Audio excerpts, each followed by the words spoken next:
There are rituals meant to cleanse the soul, and there are rituals meant to erase it. This is not the story of redemption, it is the story of what comes after the priests have left, after the choir has rotted in silence, after the baptismal water has turned to salt and ash. You awaken alone in a monastery that no longer exists on any map, with a single question carved in your breath.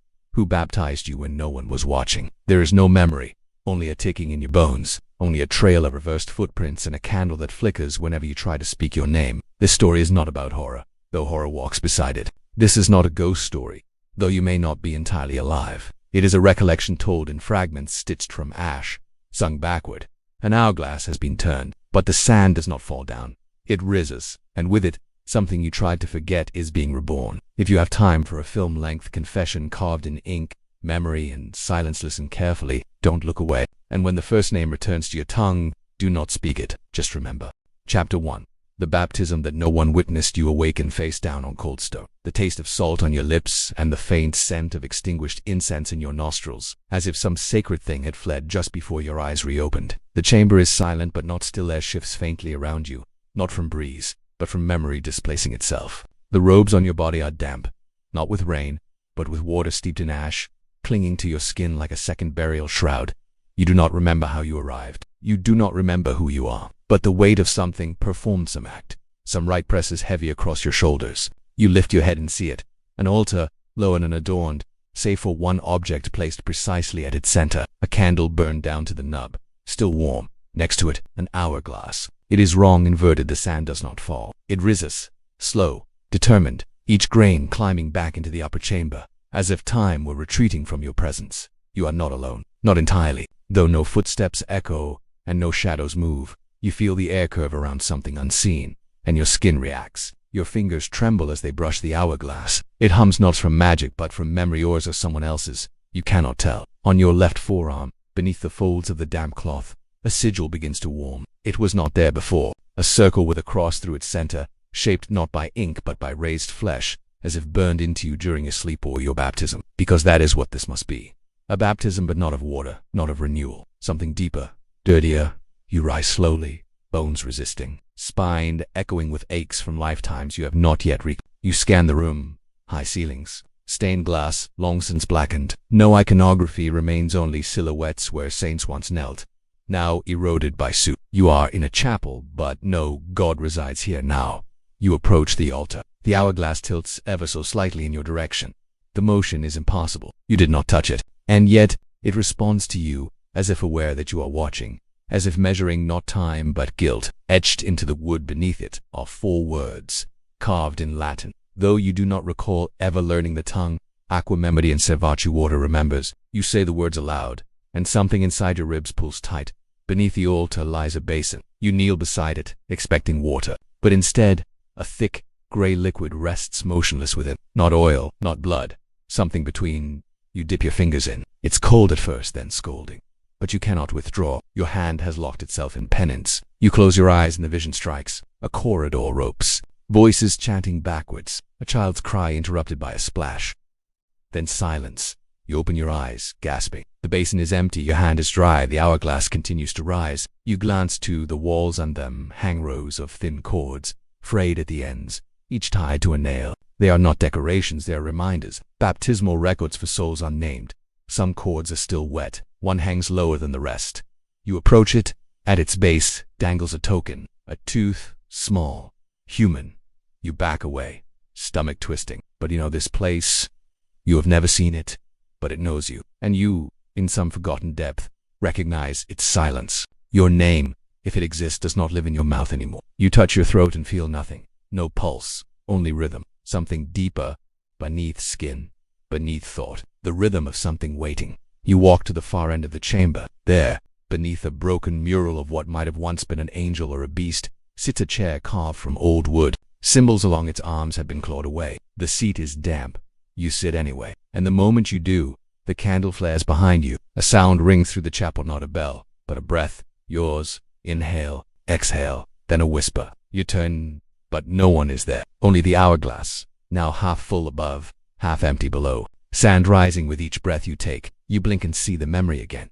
A child being held beneath the surface. A monk with eyes sewn shut.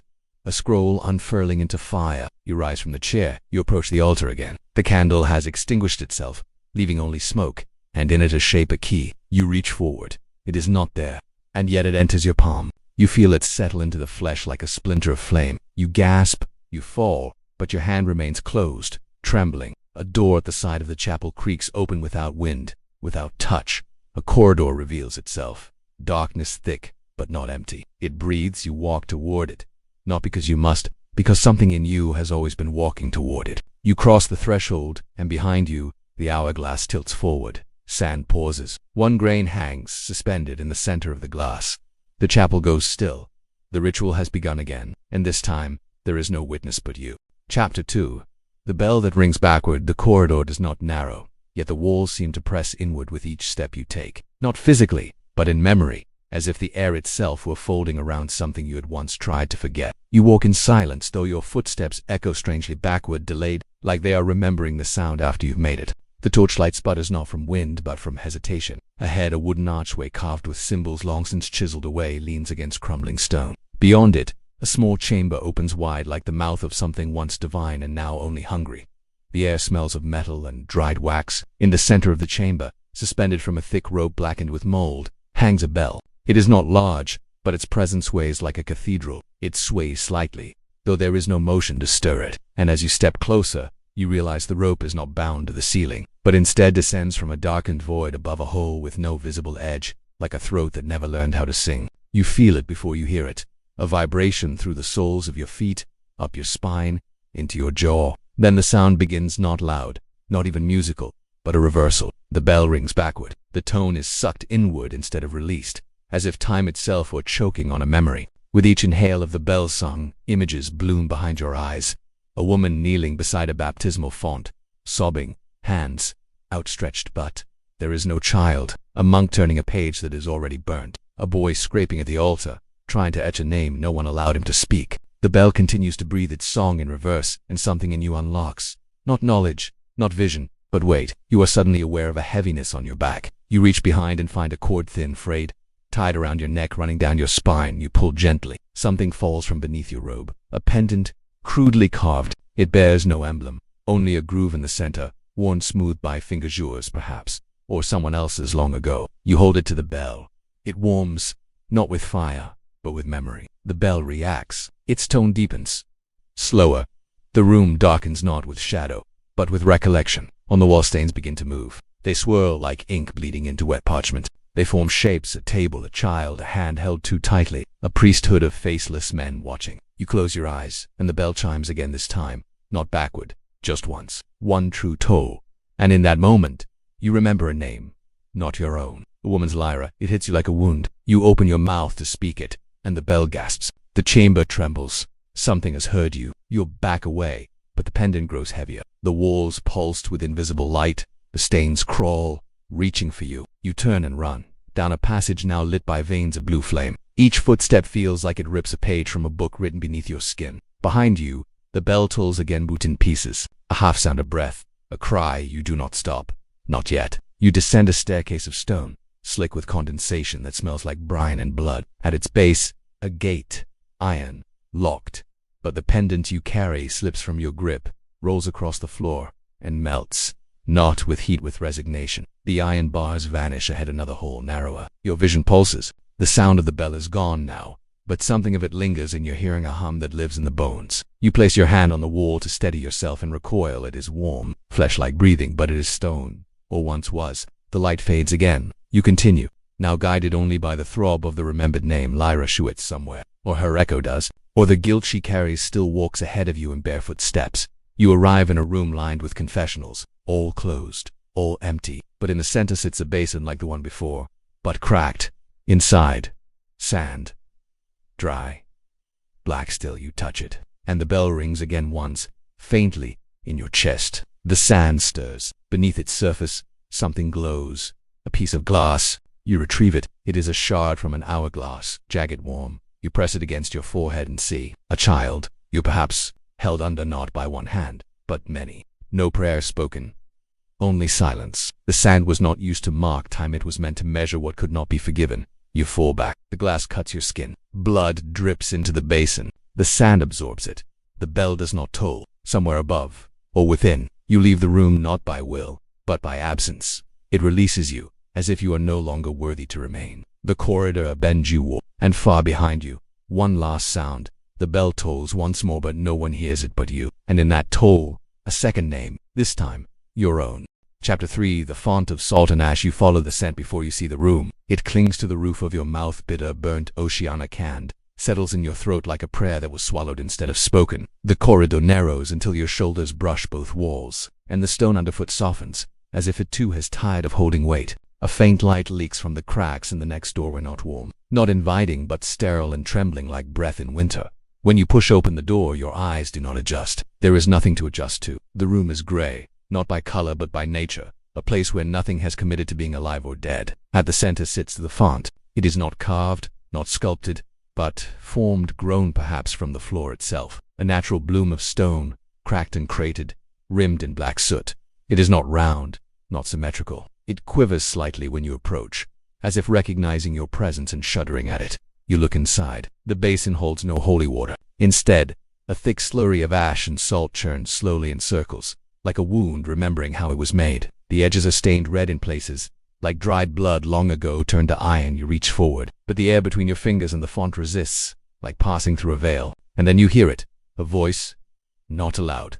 In your bones, do not touch what remembers more than you do. You recoil, but too late. A single drop of the font's contents leaps upward, slaps against your wrist and clings like a leech. It burns cold. Your breath vanishes, and suddenly, you are not in the room. You are beneath it, submerged. There is no ceiling, no floor, only an ocean of dark salt water. Around you, faces blurred, eyeless, screaming without mouths. Children, women, monks, all reaching for you, not in anger, but in recognition. They knew you once, or they think they did, and in their eyes you see the font again, only now it is a grave, a mass grave. Each of them was lowered into its basin, not with reverence but with ropes, their names scraped from memory, their sins exchanged for silence. You scream, but no sound comes. The salt floods your nose, your ears, your mind, and then a hand pulls you up. You are back, gasping, kneeling beside the basin. Your skin rolls. The ash on your wrist has etched something into your flesh, a spiral, curling in on itself, made of tiny letters too small to read.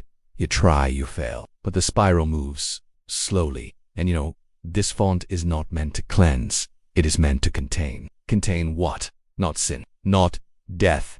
Memory, the kind that cannot be allowed to live on in the minds of the living. This was where the final baptisms were held, not for absolution, for forgetting. One by one the unwanted were brought here, submerged not in hope but in ash and brine, until what they remembered drowned beneath the weight of what the church refused to record. You stand. Your legs ache. The room begins to darken, not with night, but with sorrow. The walls weep, rivulets of brine running from the ceiling, streaking over murals long scraped away. You see one symbol faintly, an hourglass, inverted, with hands clawing from its top. You turn away. A door has appeared on the far wall. You know it was not there before, but now it breathes, like the font did. You step through it. The air changes, drier, now, thinner. The floor becomes wood. Splintered, a new hallway stretches before you, and behind, the font begins to boil silently, rhythmically, as if preparing for another baptism no one asked for. You do not look back. The spiral on your wrist tightens. The letters begin to itch, but you keep walking, because to stop now would be to admit that you remember what they tried to make you forget, and you are not ready to speak it. Not yet. But the font remembers, and now, so do you. Chapter 4. The candle that only burns for the unforgiven. The hallway twists like a spine, not constructed but grown, as though the monastery itself were once alive and now decaying in reverse. With each step, the air grows colder, not the chill of winter, but the temperature of stone remembering touch. Your fingers brush the walls and pull away, slick with moisture, though there is no leak, no visible source. The spiral etched into your wrist pulses.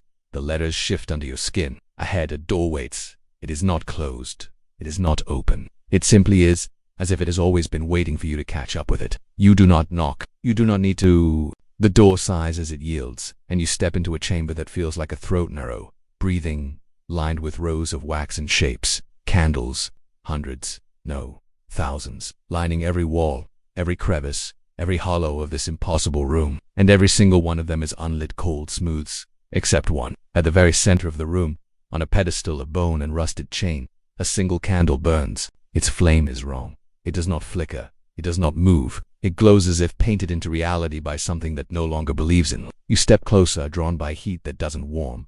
The flame seems small, but the shadow it casts stretches to the edge of the room, and it follows you as you walk, even as your body casts no reflection. Your face is not in the wax. None of these candles bear names, but they bear presence. Each one was lit once, you realize, for someone like you. Not holy, not cursed. Simply ... unforgiven. The candle burns for those who were never granted release, for those whose sins were not recorded, because to do so would mean acknowledging they had ever existed. You kneel before it. You do not remember why, only that it feels correct. Your breath meshes its rhythm now, and the flame responds. It bends toward you, speaks not in words, but in color. A flicker of blue, a pulse of red, then gold, and you understand. This candle is yours, not because it burns for you, because it burns from you. You were lit and forgotten, burned and buried. Your baptism did not cleanse, it cauterized. The spiral on your wrist tightens. The letters swell. One peels away from your skin and drifts toward the flame. It catches, the candle flares, and for a moment, you see, not with eyes, with memory. A child in robes too large, a hand forcing their head under gray water, a silence so loud it split the tongue. A monk watching from the doorway, his eyes stitched shut, lips mouthing nothing. A name was spoken that day, yours, and any wrist. You stagger back. The flame shrinks, the chamber brightens. You see now, half the candles in this room were snuffed before their time, not extinguished. Stolen, the pedestal bears an inscription. You do not recognize the language, but your heart responds. The ones who remember must carry the flame. You reach toward your candle. The wax does not melt, it yields. You lift it. It is weightless, and suddenly, the other candles blink one by one into flame. But none cast light, only heatless fire. Shadows sharpen. The room begins to close, not collapse. As if the monastery is reclaiming its breath. You must move. You turn, but there is no door, only a crack in the wall. You push through it. You bleed. The wax drips down your wrist, not from the candle, but from your own skin. The flame feeds on you now, but you do not drop it. It is the only thing that still calls you by name. The passage leads downward, always downward, toward something buried, but not forgotten. And behind you, the room sighs shut. The candle's flame does not flicker, because somewhere ahead, someone still must forgive you, or die trying. Chapter 5.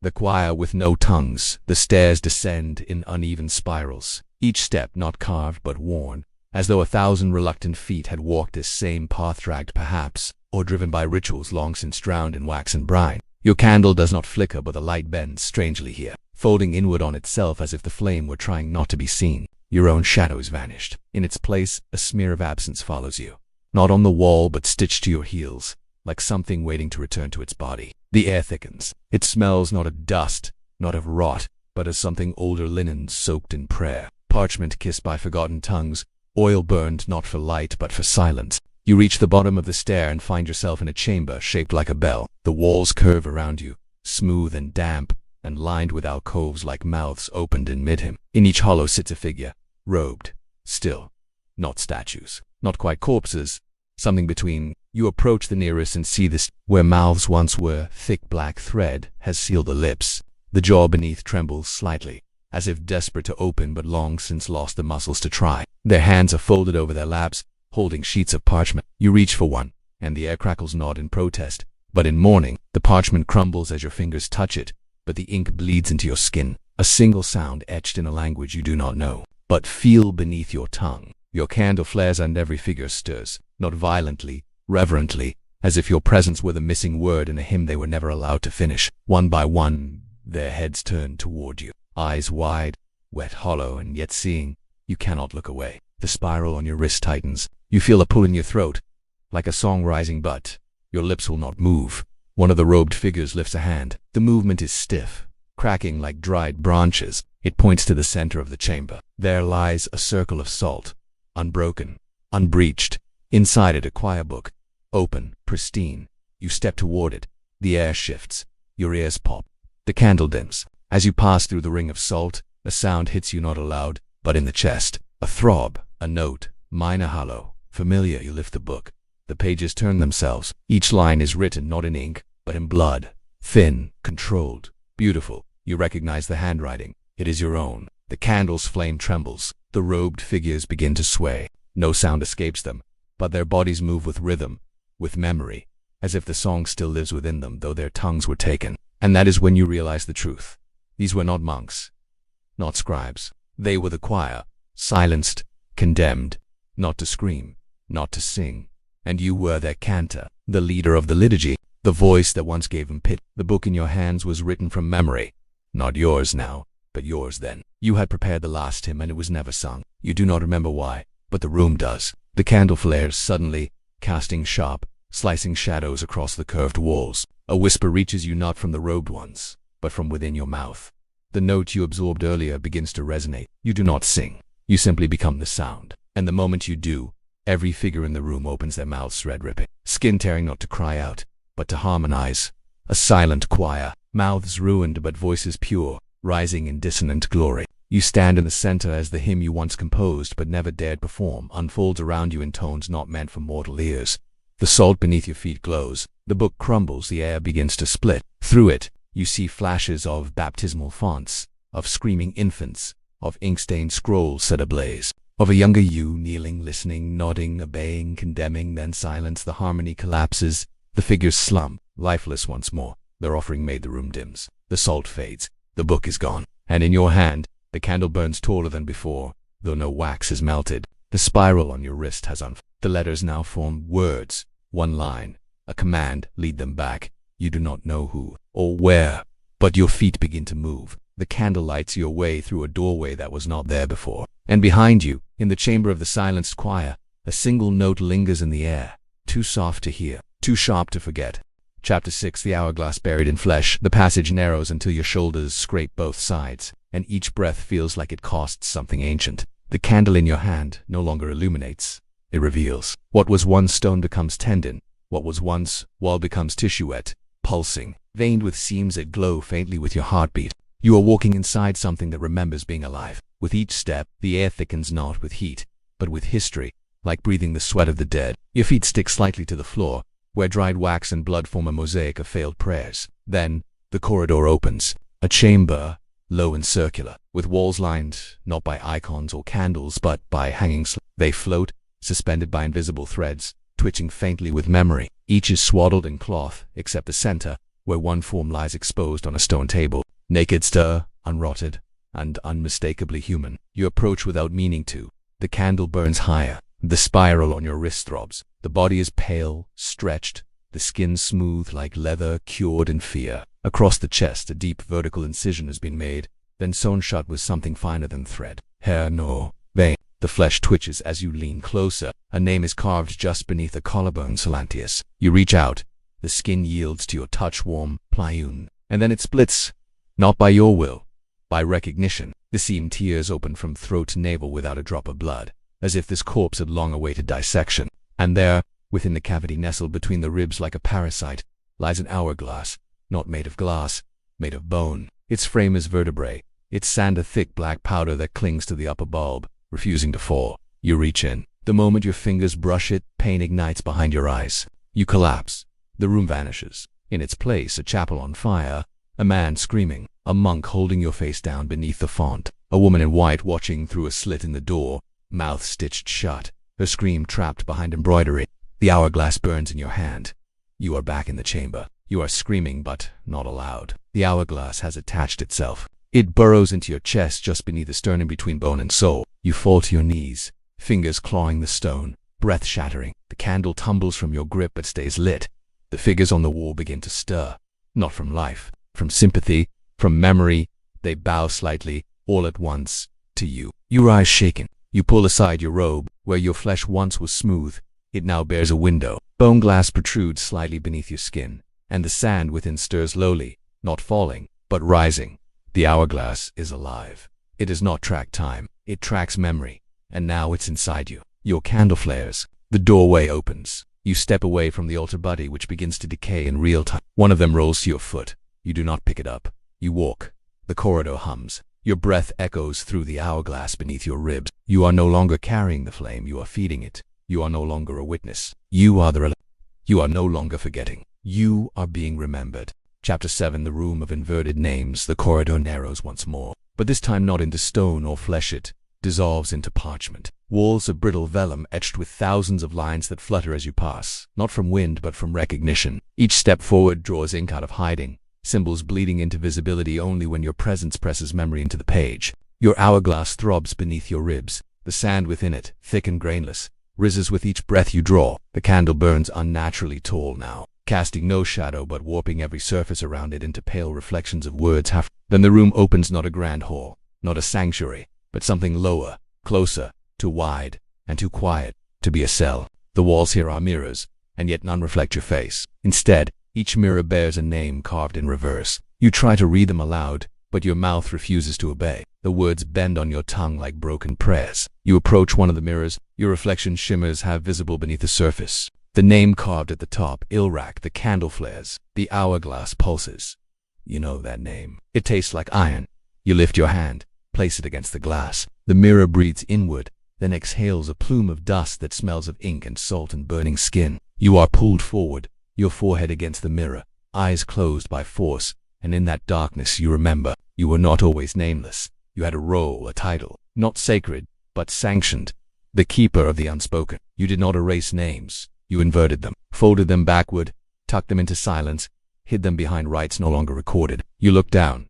The spiral on your wrist has begun to crack. A letter breaks off. It lands on the ground, but instead of falling flat, it unfolds, expands until it becomes a name, Lucerys. The floor beneath you responds. A panel splits open with a sound like bone snapping, and a set of stairs is revealed. The air from below is colder, not from temperature, but from absence. You descend.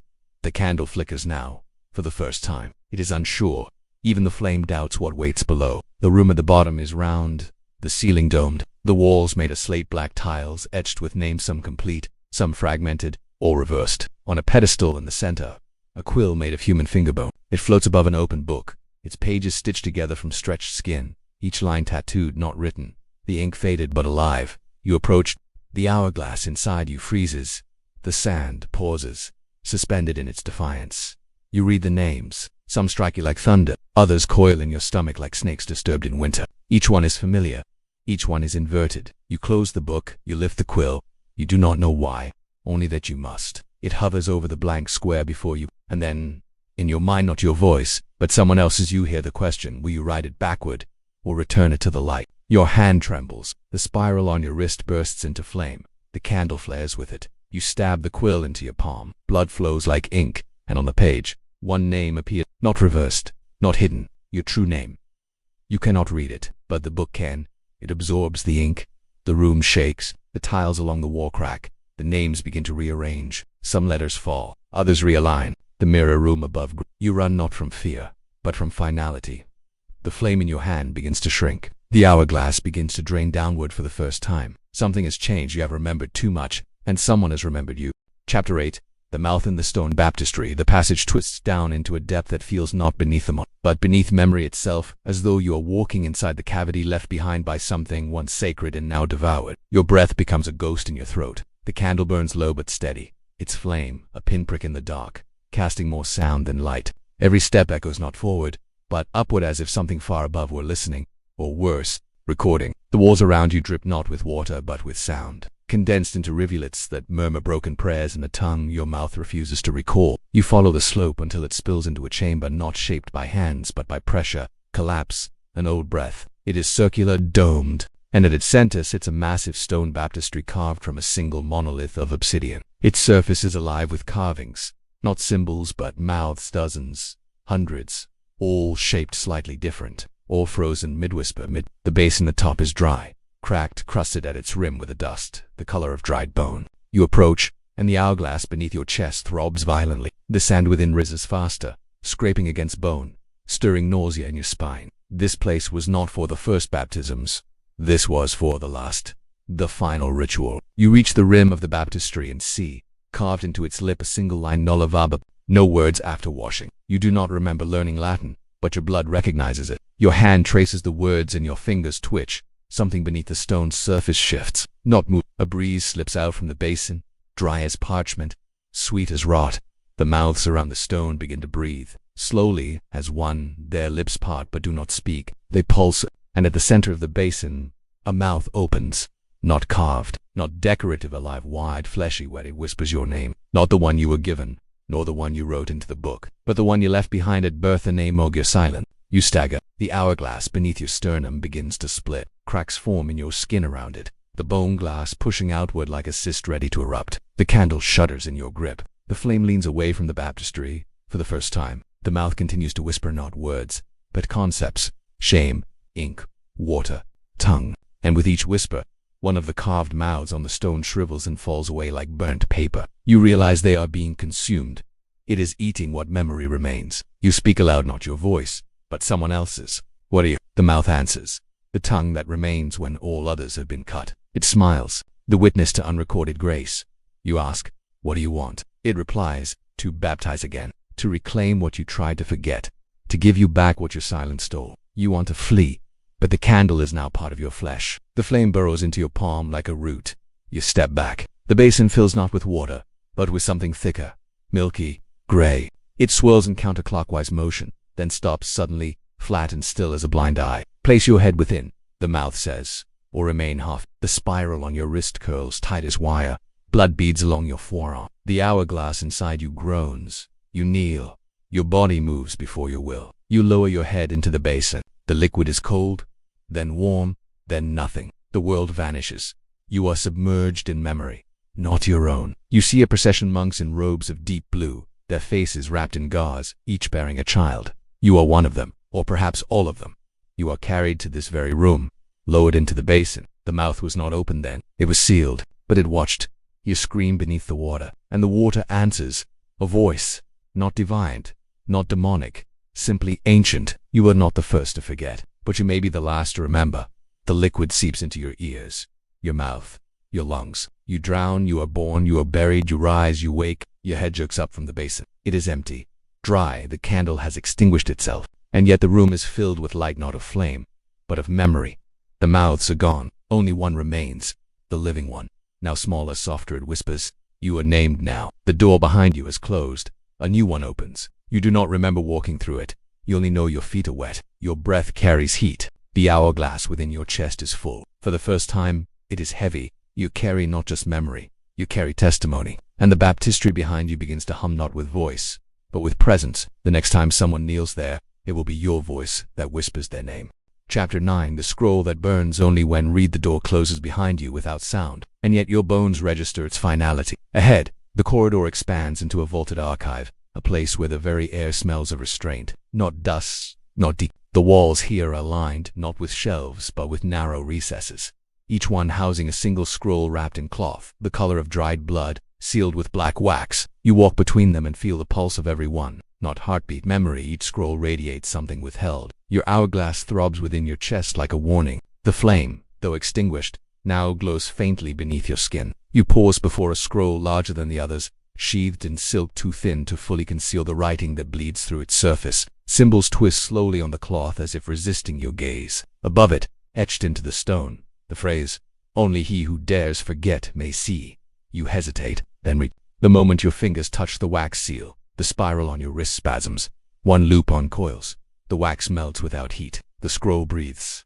You unfurl it. The parchment is made not of paper, nor leather, but something translucent like the membrane between truth and belief. The script is written in a language you do not recognize but somehow understand, each letter trembling as if aware of being watched. And as your eyes follow the line, one word at a time, the scroll begins to burn, not with flame, with light. Each phrase ignites and vanishes in the moment it is read, as though the act of comprehension is itself a sacrifice. You read on. The scroll speaks of a ritual older than baptism, a rite in which names were not given, but buried, a practice wherein silence was not punishment, but preservation. It tells of a monastery formed not to record faith, but to erase it, to harbor the dangerous holiness of memory. The candle you carried was not lit by chance. It was once passed to you by a hand you no longer recall, someone whose name you once buried under the font, beneath the stone, behind a tongue you helped stitch shut. The scroll continues. You read of a day when the choir sang backwards, when ink turned to blood, when the children of the drowned came crawling up the steps, eyes full of songs they had never been taught, and you used it at the gate and told them, "We do not record what we cannot bless." The fire on the scroll reaches your hands. Your skin does not burn, but what clings to it begins to vanish. Your fingerprints blur. Your breath fogs the page and the words rearrange. A name appears, not yours. but one you once erased. The scroll speaks now, not in words, but in your voice. You hear yourself denying her, condemning her to silence, offering her memory to the flame. You scream. The scroll silences you. The room darkens. The hourglass inside your chest splits. Sand pours upward now. Reversing, you drop to your knees, the scroll in your lap, still aflame, still unfolding, revealing more than it consumes. You see yourself again, but wrong, taller, hoodie, silent, holding a different candle, one that never went out. The figure looks at you, then writes a word in the air with smoke. Witness. The scroll finishes burning. Ash spills into your lap, and from it a shard of glass, an eye, carved, hollow. You hold it up, and the archive vanishes. You stand in a circle of light, alone, except for the eye in your hand. The spiral on your wrist has straightened into a line. The hourglass within has stopped moving. You've remembered too much. You have read what should never be named. And now, something that watched through you begins to stir. The next room waits, not behind a door, beneath your feet, and you fall, not downward, but inward. Chapter 10. The room where mirrors forget. You land not on stone, but on stillness. The surface beneath you is soft yet unyielding, like flesh taught to behave as floor. When you rise, the space around you does not shift, it waits. There are no doors, no candle, no sound. Only you, the hourglass inside your chest, humming faintly like an old cathedral bell that refuses to rest. The shard from the scroll, what looks like an eye, still sits in your palm. You hold it up.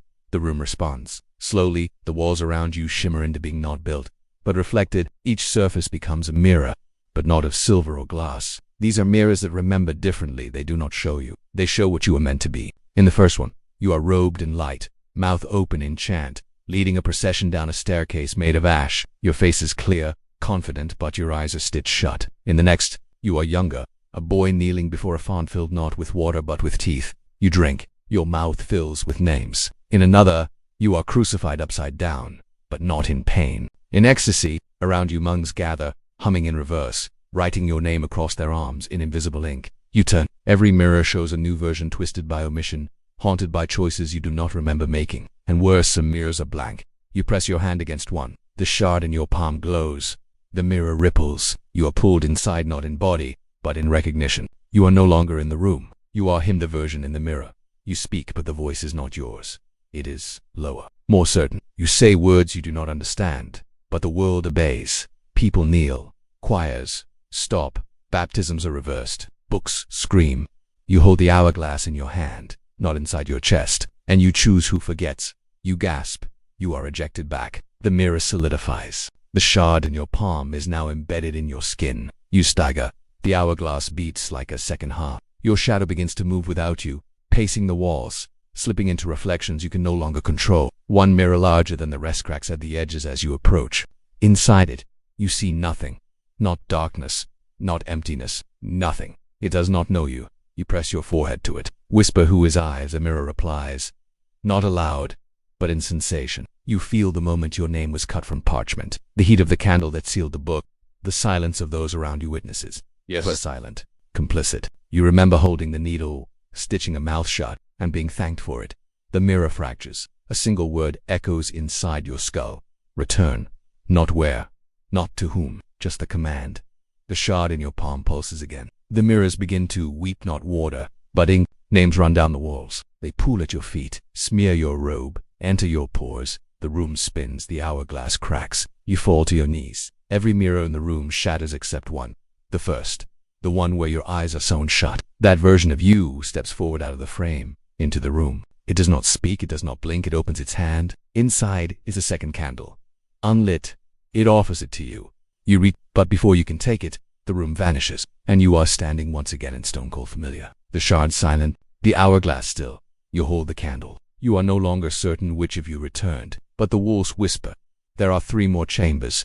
One will remember, one will resist, one will repent, and the voice behind that whisper is your own. Chapter 11. The room that refuses to be drawn.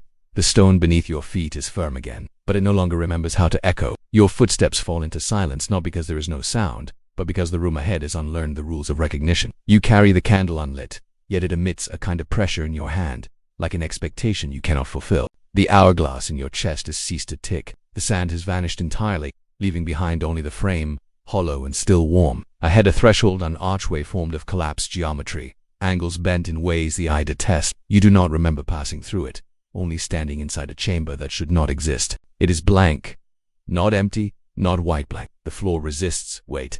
The walls reject texture. You try to breathe and feel no resistance, as if even the air here cannot settle. And then you notice the pages, hundreds of them, maybe more, scattered across the room, floating inches from the ground, suspended as if in the moment before being forgotten. Each one bears a sketch, faces, hands, altars, fonts, robes, eyes all rendered in lines too frantic to finish, each curve recoiling from completion. You reach for one. The moment your fingers graze its surface, the ink vanishes, bleeding backward into the page, leaving only the faint outline of a scream. You look to another. It shows your face, or what might have been your face split down the middle, stitched together with letters you almost recognize.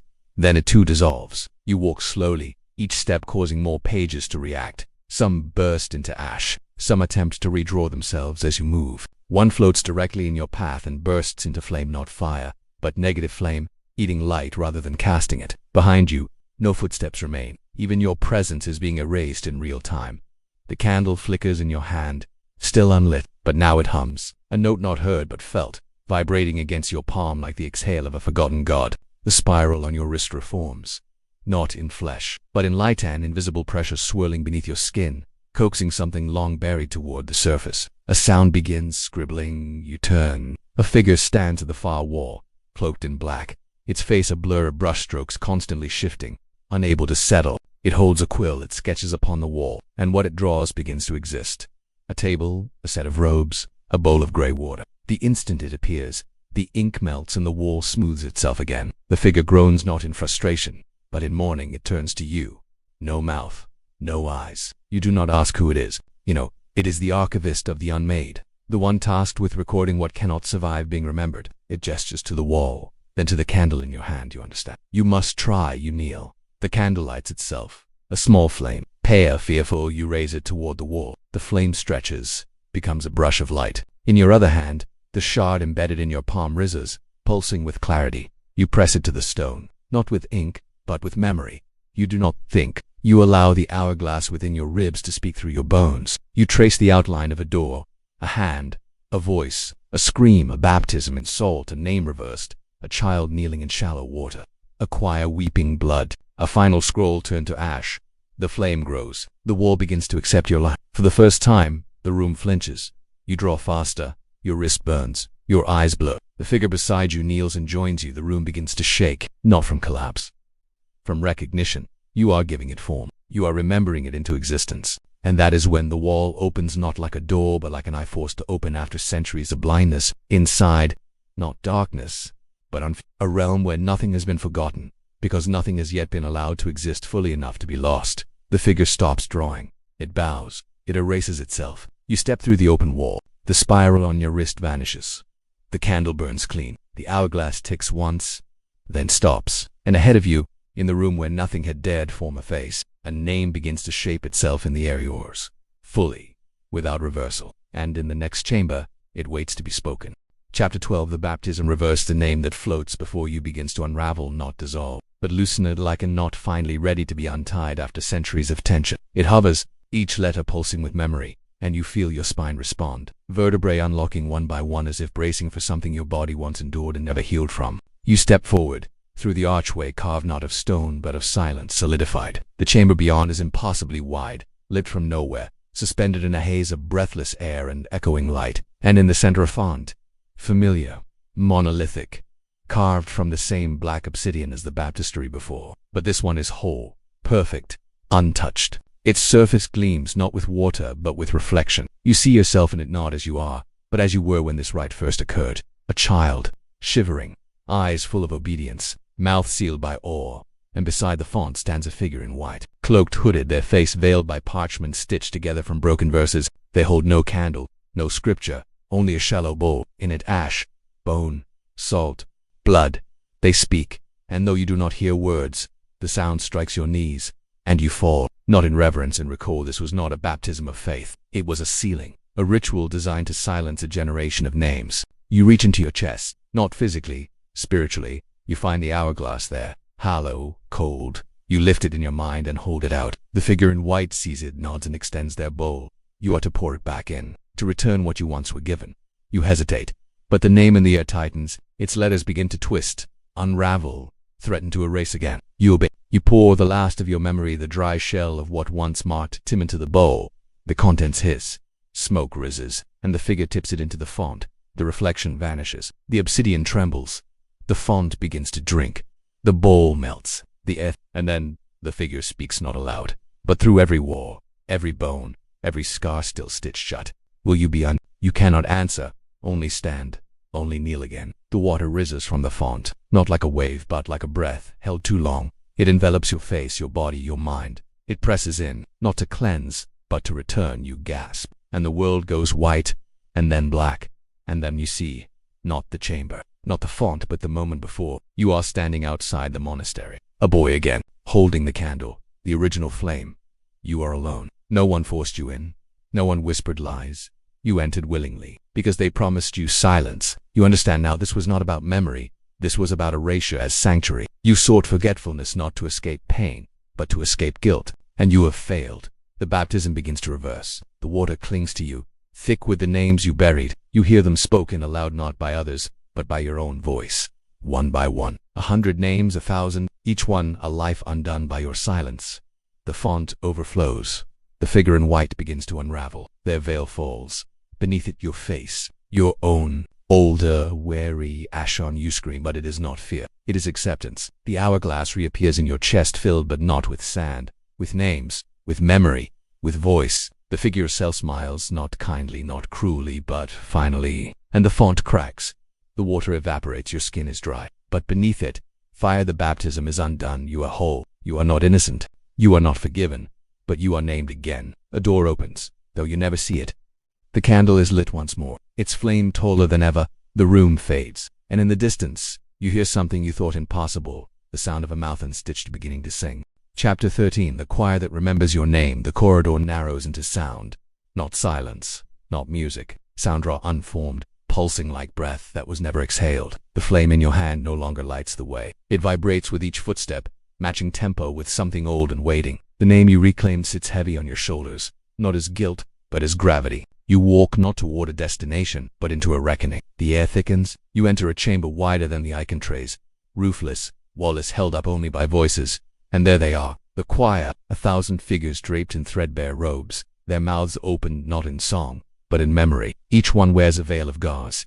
Each one turns toward you without moving. You do not see their eyes, but you feel the weight of their gaze in your lungs. They begin to hum not words, not notes, but frequencies tailored to your past. Every tone they produce strikes a name within your hourglass, and the names begin to glow, one by one. Each note is a life. Each life is a syllable. And slowly, painfully, your name reemerges not as a single word, but as a chord, layered with grief and silence and wrongness made whole. The spiral on your wrist burns anew, not with pain, with clarity. You hear them sing your deeds not to punish, but to preserve. You buried these voices once. Now they offer you a place among them. The conductor steps forward, a figure taller than human. No face, no hands, only a staff of bone and a spine of stitched parchments hanging from their shoulders like a cape. They raise the staff. The choir quiets. The figure beckons. You rise. The candle vanishes. The hourglass inside you beats once, then softens like a drum knowing the end of its rhythm. You approach. The choir parts. A circle opens. At its center, a pedestal of ash and brass, and atop it saw a first name. Not the name you reclaimed. The first one. The one given to you before belief. Before betrayal. You do not remember it, but your bones do. The choir hums its syllables, backwards and forwards, until the air begins to blur. You are to sing, not with voice, with remembrance. You open your mouth. The first sound tastes like salt, the second, like blood, the third whined in a burnt chapel, and then the name bursts from you, fully formed. The choir answers in harmony. They do not forgive you. They complete you.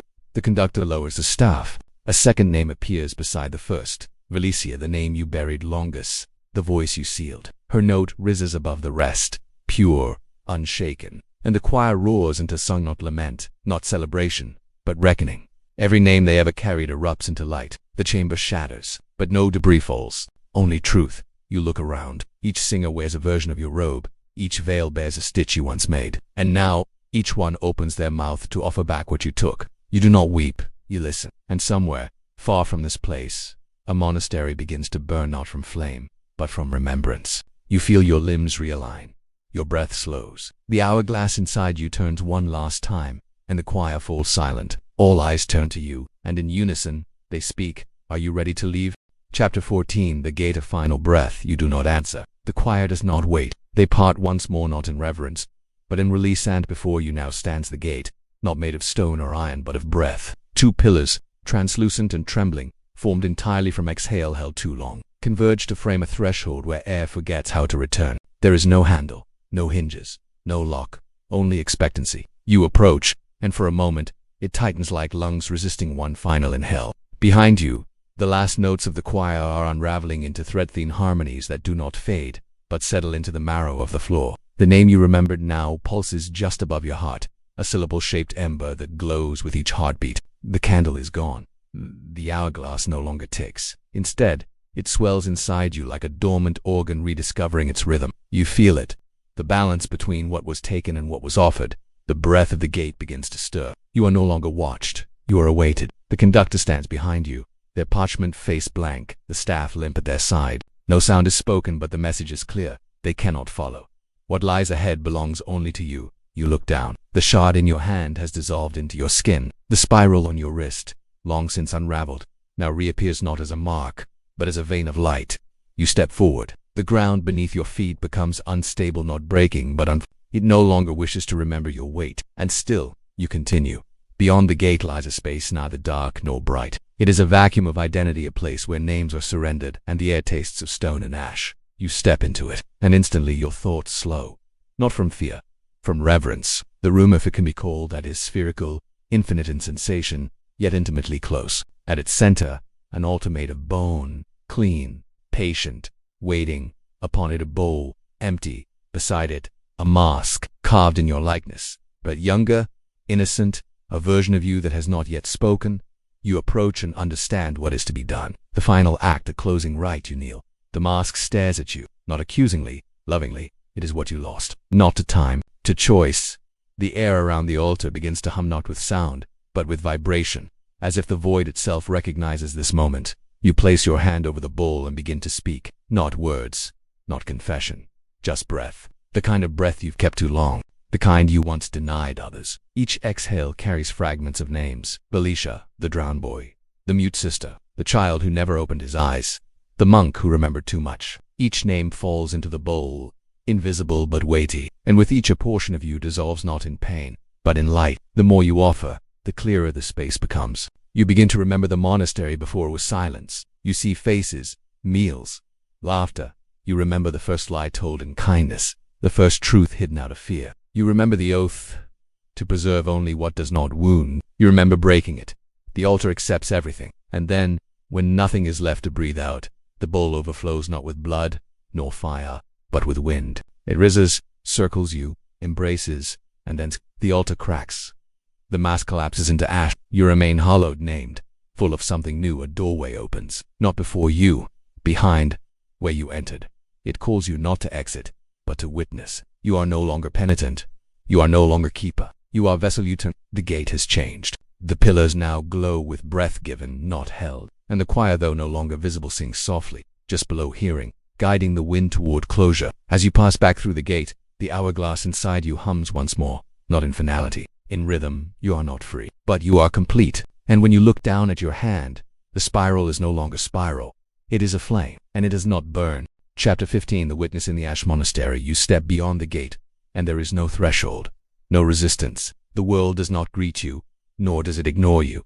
It accepts. You are not returned to the monastery you remember.